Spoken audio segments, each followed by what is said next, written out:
So latke and water and greasy. Anytime you cut, slice, dice, or shred a potato, you're breaking open the cell walls. The more you do that, the more water that comes out. That water goes into the frying oil and it lowers the temperature. So all that grease can get into the latke and it's all soggy and greasy and not very brown and crisp. But we're going to start off with the starchiest potato that you can find at the supermarket, the good old russet. Now these have been scrubbed, but we're keeping the peel on. We like that little bit of texture and flavor, and we're using 2 pounds here for our recipe. So we do want to grate it. I like to do it this way. The more you beat up a potato, the more it loves you. Is that how it goes? I don't know. I think that's a country western song.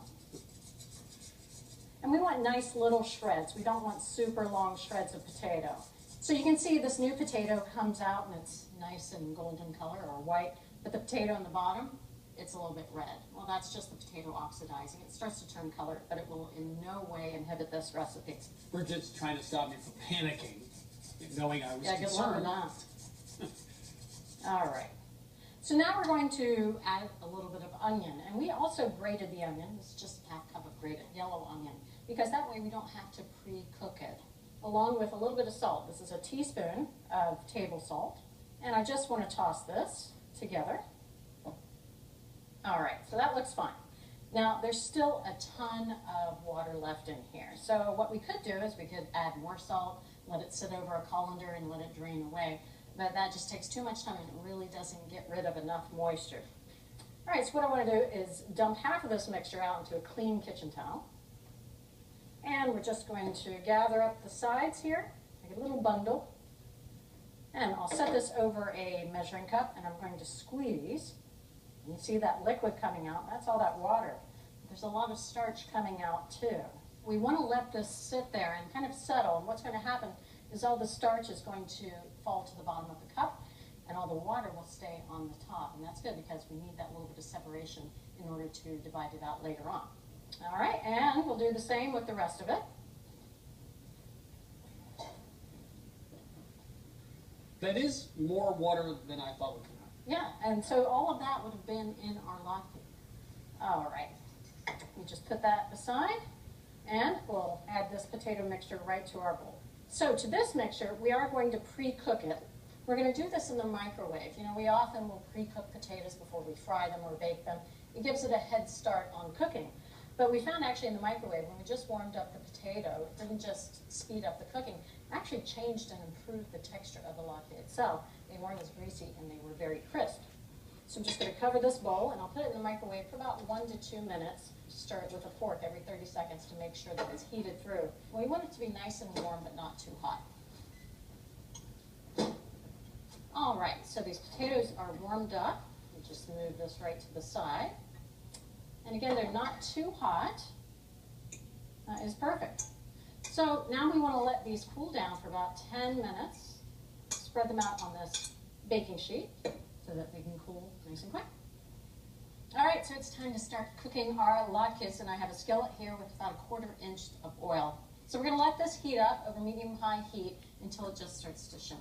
So in the meantime, let's go back here to our starch and water mixture. Now, if I hold this up here, Chris, and you look really hard, can you see that little line of white there? A meniscus of starch. That's exactly right. That is the potato starch. And we want to get at that, but we want to get rid of all this liquid.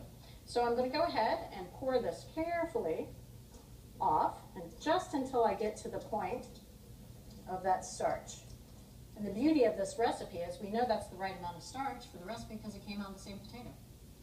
How about that? The circle of life. I love it. All right, so now we can start mixing our ingredients. We're going to return these potatoes back to the bowl, and this is cooled, so we don't have to worry about it cooking the eggs, which we're going to add a little bit later. So first thing that we want to do is add the starch to our potatoes, but first I want to mix in a couple of eggs. Between the starch and these 2 eggs, it's plenty of binder, so we're not going to get that super pasty latke. So in they go, and I'll just mix this with a fork until it's completely blended in there. All right, so that goes into the bowl. And we're also going to put in a little bit of fresh color. This is 2 teaspoons of fresh parsley leaves and a 1/4 teaspoon of black pepper. So now I'm just going to take a fork and I'll toss this until it's evenly coated. All right, so that looks fantastic. And now we just need to let that oil finish heating up. I'm going to check its temperature. Looking for about 350 degrees. All right, Chris, 350 is the magic number. So we can start frying these. And that's a nice hot oil, so it's not going to allow all the grease to soak back into the potatoes. So I'm going to take a 1/4 cup mound of potato and just add it right in there. And I'll take my nonstick spatula. And we want to push this out to about 1/3 of an inch thick. That way we know that it's going to cook through in the center. So I'll go ahead and put 4 more in.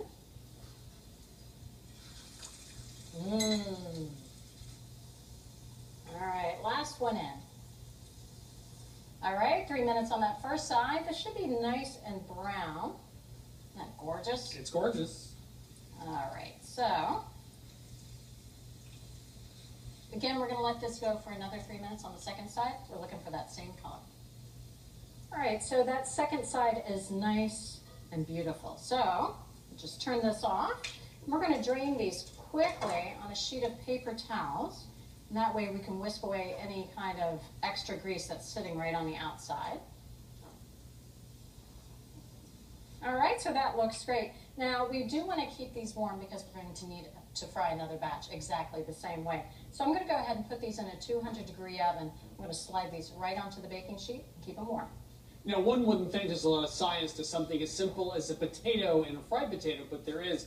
Now, the problem with latkes and any fried potato is greasiness. Now, our grated potatoes still have a lot of water in them.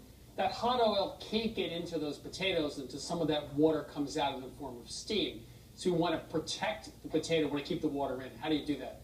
By cooking it very briefly in the microwave, some of those starch granules in the cells start to swell, absorb water, and they really gelatinize, which means that they become solid and the water's not going to come out. We put them in hot oil, the water stays in, which means the hot oil cannot get in, and you don't get a greasy latke. All right, it's finally time to eat. We fried up both batches. You a 2 latke kind of guy? Yeah. I figured. All right, that's for you. And now we have some applesauce and a little bit of sour cream. I mean, listen to that. Super crisp.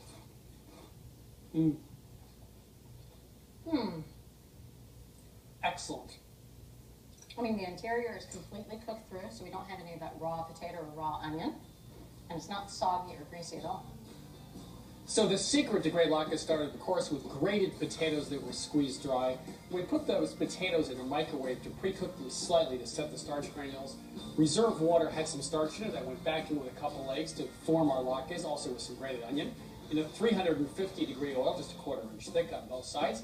And there you have it, from America's Test Kitchen to your kitchen. Excellent crispy potato latke. Great job. Thank you. You can get this recipe, all the recipes from the season, watch selected episodes, get our testings and tastings all at our website, which is americastestkitchen.com.